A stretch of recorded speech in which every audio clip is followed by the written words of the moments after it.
변화시켜 모든 두려움 사라질 때 주의 일을 보겠네. 황폐한 땅 한가운데서 주님만을 알게 되리. 주님을 볼 때 모든 시선을 주님께 드리고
하나님은 영이시니 예배하는 자가 영과 진리로 예배할지니라.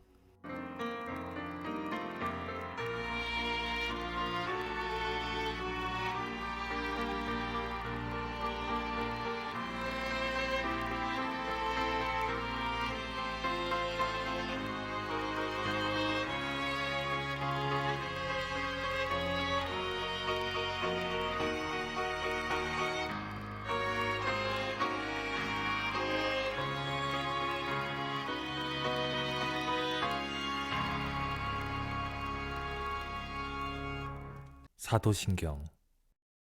나는 전능하신 아버지 하나님, 천지의 창조주를 믿습니다. 나는 그의 유일하신 아들, 우리 주 예수 그리스도를 믿습니다. 그는 성령으로 잉태되어 동정녀 마리아에게서 나시고 본디오 빌라도에게 고난을 받아 십자가에 못 박혀 죽으시고 장사된 지 사흘 만에 죽은 자 가운데서 다시 살아나셨으며 하늘에 오르시어 전능하신 아버지 하나님 우편에 앉아 계시다가 거기로부터 살아있는 자와 죽은 자를 심판하러 오십니다. 나는 성령을 믿으며 거룩한 공교회와 성도의 교제와 죄를 용서받는 것과 몸의 부활과 영생을 믿습니다. 아멘.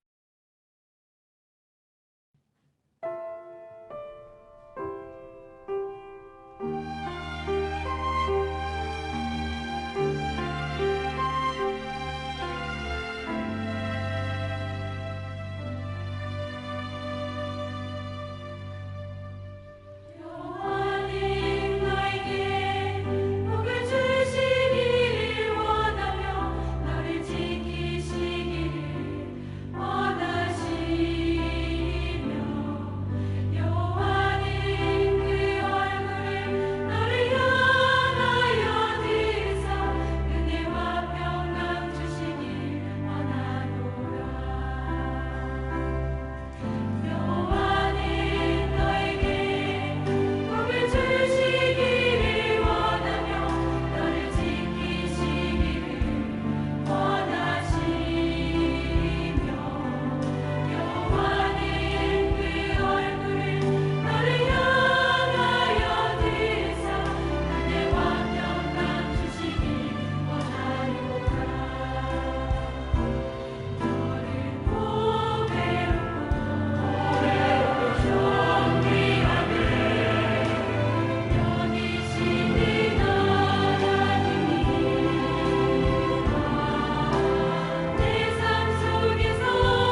오늘 말씀은 마태복음 5장 7절의 말씀, 긍휼히 여기는 자는 복이 있나니 그들이 긍휼히 여김을 받을 것이며. 하나님 예수님 말씀 가운데 복 있는 자에 대한 비유 가운데 오늘은 마태복음 5장 7절의 말씀을 함께 나누려고 합니다. 여러분, 긍휼이라는 단어가 여기에 등장하고 있는데 요즘 들어서 많이 느껴지는 단어입니다. 불쌍히 여긴다는 뜻이지요. 요즘에 많은 그 매체나 주변 이야기를 들어보면은 정말 불쌍한 사람들이 얼마나 많은지 모릅니다. 마음이 아프고 힘들고 듣는 사람도 힘든데 처지에 있는 사람들은 얼마나 힘들까, 그런 생각을 하게 됩니다. 우리가 남을 불쌍히 여긴다는 것은 참으로 귀한 마음이고 또한 우리 하나님의 마음이 아닌가라고 생각을 해봅니다. 그렇다면 구체적으로 이 마음을 어떻게 우리가 구체적으로 표현할 수 있을지 세 가지로 정리해 보려고 합니다. 첫 번째는 눈높이를 같이 하는 것이죠. 여러분, 이 긍휼이라는 단어는 라함인데요. 이 단어는 히브리어에서 나왔죠. 그래서 연민, 자비란 뜻입니다. 이 라함은 원래는 이제 레헴이라는 단어에서 나왔는데, 그 레헴이 무엇인가 하면은 바로 어머니의 그 자궁을 의미하는 것입니다. 그래서 창세기 49장 25절에 야곱이 요셉을 축복할 때 젖먹이는 복과 태의 복이로다에서 나오는 이 레헴, 이것이 바로 이 라함이라는 단어를 파생시킨 그 자궁이라는 뜻입니다. 여러분, 이것은 무엇을 의미합니까? 바로 어머니와 자녀가, 아기가 하나가 되었다는 것이죠. 우리가 긍휼함을 느낀다는 것은 그 사람과 내가 서로 간에 교통하는 것, 나누는 것, 깊은 사랑과 감정이 있을 때 가능하다는 것입니다. 여러분, 어머니의 마음이 아기의 마음이 되는 것이고, 어머니의 몸이 아이의 몸이 되는 것이고, 어머니의 감정이 또한 아이의 감정이 되는 것이죠. 우리가 아이를 가진 부모들이 언제나 하는 이야기가 좋은 생각, 아름다운 생각, 그리고 분을 내지 말고 좋은 것을 먹어라 하는 이유가 무엇입니까? 그것은 그 아기가 엄마와 따로 있지 않다는 것입니다. 그럼 우리가 첫 번째로 알아야 될 것은 무엇인가 하면 바로 이 긍휼의 마음은 바로 눈높이가 같다는 것이고 같은 위치에 있다는 것을 우리가 알아야 된다는 것입니다. 그러므로 우리는 언제든지 생각해야 될 것은 무엇인가 하면은 우리가 남을 불쌍히 여긴다라고 했을 때에는 그 사람이 지금 어떤 처지에 있는지에 대해서 정말 깊이 있게 느낄 수 있느냐 하는 것입니다. 그런 눈높이가 없이는 우리가 불가능하다는 것입니다. 여러분, 돈이 많은 사람들이 있다고 가정을 해봅시다. 정말 어려운 사람들을 이해할 수 있을까요? 이해할 수 없을 것입니다. 가끔 그런 얘기합니다. 쌀이 떨어졌는데요. 그러면 그럼 라면 먹으면 되지, 시켜 먹으면 되지, 뭐 그런 이야기하는 철부지 같은 어린아이들의 이야기를 들을 수가 있습니다. 여러분, 그 의미는 무엇입니까? 이해를 못하는 것이죠. 그 눈높이가 되지 못하는 것입니다. 그러므로 우리가 첫 번째 알아야 될 것은 무엇인가 하면 긍휼은 그 눈을 맞춰 주는 것입니다. 그래서 여러분, 우리가 현재 이 어려운 상황 가운데 우리는 그 어려운 이야기들을 피하려 해서는 안 된다는 것입니다. 들어야 된다는 것입니다. 여러분, 그 선교지의 상황을 많은 분들이 안 들으려고 합니다. 한국의 많은 분들을 제가 알고 있지만 소식을 듣고 싶지 않은 분들이 많습니다. 그 이유가 무엇인가 하면은 현재 상황이 매우 어렵기 때문에, 힘들기 때문에 그 마음을 나누는 것이 너무 부담스러운 것이죠. 그래서 그 이야기를 하게 되면 그 이야기를 안 들으려고 하고 귀를 닫습니다. 여러분, 아마 그 대중매체를 통하여서도 많은 방송들이 있습니다. 유니세프라든지 또는 뭐 쌀 나누기라든지 여러 가지 다양한 그 복지 기관들의 광고들을 볼 때 그것을 여러분, 우리는 피할 때가 있습니다. 그 이유는 무엇입니까? 그 채널이, 그 내용이 나올 때 우리는 그것을 보려고 하지 않고 그 채널을 돌릴 때가 있습니다. 그것은 무엇인가 하면 부담스럽다는 것이죠. 그들과 눈높이를 맞추고 그들에게 내 눈을 바라보고 내 시선을 맞추는 것은 쉽지 않다는 것입니다. 그러나 우리가 먼저 알아야 될 것은 첫 번째는 바로 그 눈높이를 맞춘다는 것, 이것이 너무나 중요하다는 것입니다. 두 번째는 무엇인가 하면은 바로 감정의 교류가 있어야 된다는 것이지요. 여러분, 우리가 국리라고 말할 때 진정한 감정의 교류가 없이는 안 된다는 것입니다. 이것을 다른 말로 우리나라의 어떤 사자성어로 말한다면 역지사지가 되는 것이죠. 저 사람의 마음이 내 마음이 되고 내 마음이 저 사람의 마음이 될 수 있는 그러한 감정이, 이것이 필요하다는 것입니다. 여러분, 예수님께서 하나님의 아들이신데 이 땅에 내려오셨습니다. 그리고 이 땅에서 자그마치 30년 동안을 공생애가 아닌 밝혀지지 않은 그 긴 시간 동안을 아주 평범하게 한 가정의 아이로서 자라게 되십니다. 그리고 결과적으로는 30세 이후의 공생의 3년 기간을 가지게 되시고, 그리고 이제 부활하신 예수님을 우리가 알고 있습니다. 그런데 여러분, 우리가 알아야 될 것은 무엇인가 하면 바로 그 예수님께서는 그 어린 시절, 그 마리아의 모태에서 태어난 이후에 어린 시절을 겪으시고, 그리고 학생의 시절, 청년의 시절을 겪으면서 성인으로 자라는 것을 보게 됩니다. 그분이 살았던 그 장소는 우리가 알고 있습니다. 베들레헴에서 탄생하시고, 그리고 나사렛이라는 곳에서 자라게 되십니다. 여러분, 그곳에서 예수님은, 하나님의 아들이신 그 예수님은 무엇을 느꼈겠습니까? 바로 그 지역에 살고 있는 많은 사람들의 아픔과 눈물과, 그리고 그들이 살고 먹고 죽고 병들고 태어나고 자라고 싸우고 웃고 이런 것들을 그대로 다 느꼈다는 것입니다. 다시 말씀드린다면 하나님이신 예수 그리스도께서 인간의 마음을 그대로 느끼고 그렇게 살아가셨다는 것을 보게 됩니다. 여러분, 사실 보게 되면은 우리가 그 지역에 와서 느끼지 못하면 우리가 매체를 통해서, 이야기를 통해서 느끼는 것과는 매우 다르다는 것을 우리는 알 수가 있습니다. 여러분, 우리가 지금은 그렇지 못하지만, 지금은 우리 선교팀이 들어오지 못하고 현지에 있는 선교사들을 만나지 못하고 현지인들을 만나지 못하지만, 막상 여러분 그 선교팀들이 들어왔을 때 많은 감동을 느끼게 됩니다. 그 이유는 무엇입니까? 이야기는 들었습니다.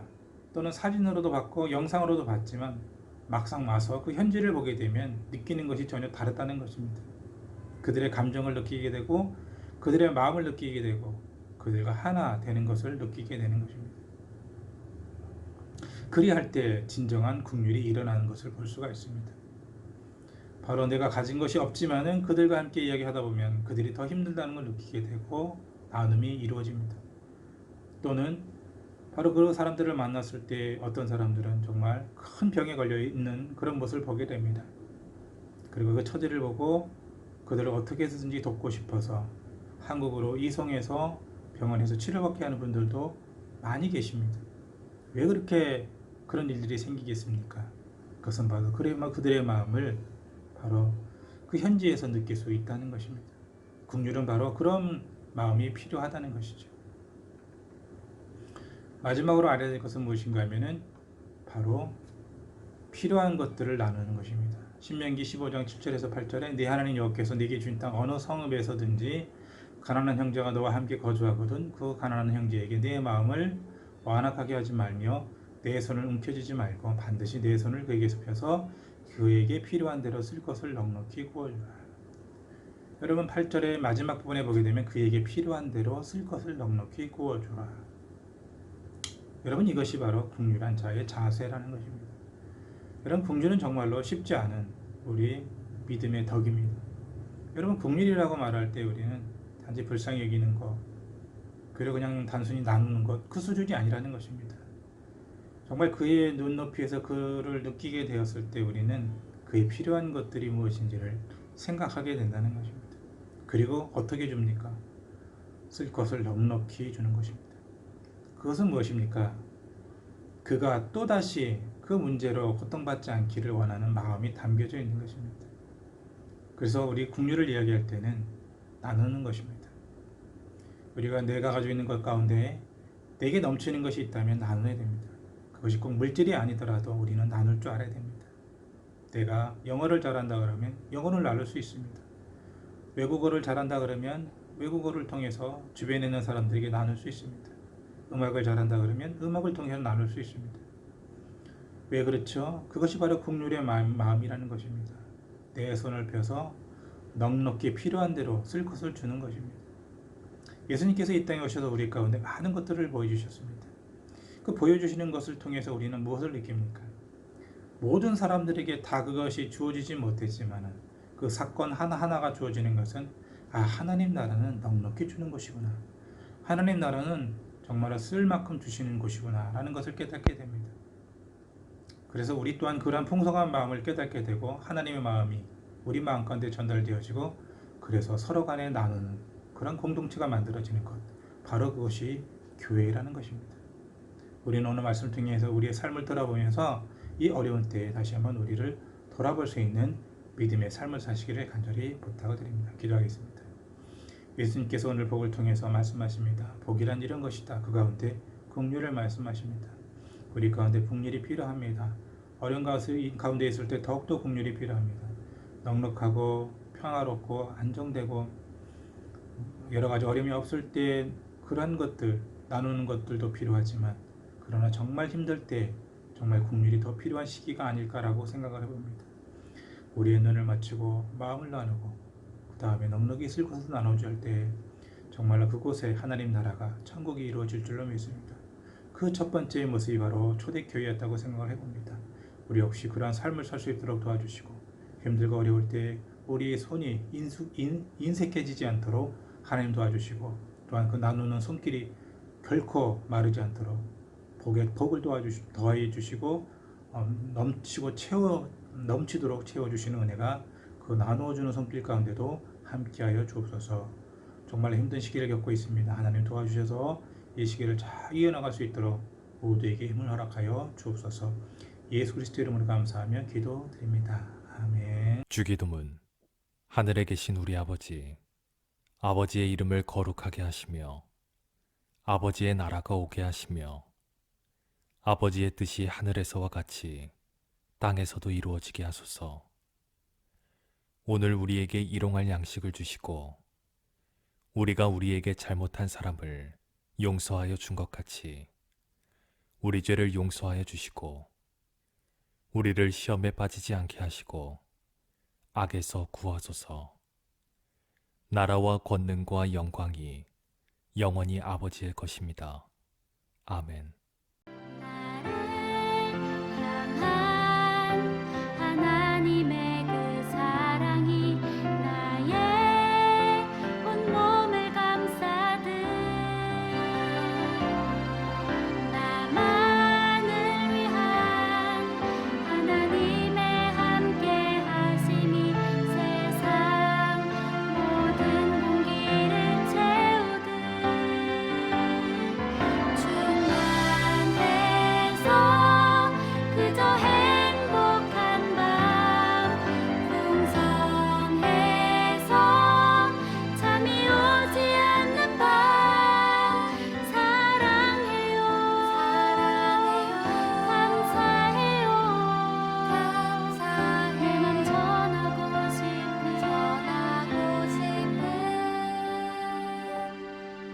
오늘은 다른 기도보다 하나님을 향한 내 마음 고백할래요. 그냥 사랑해요 하나님. 이렇게 행복하고 또 행복할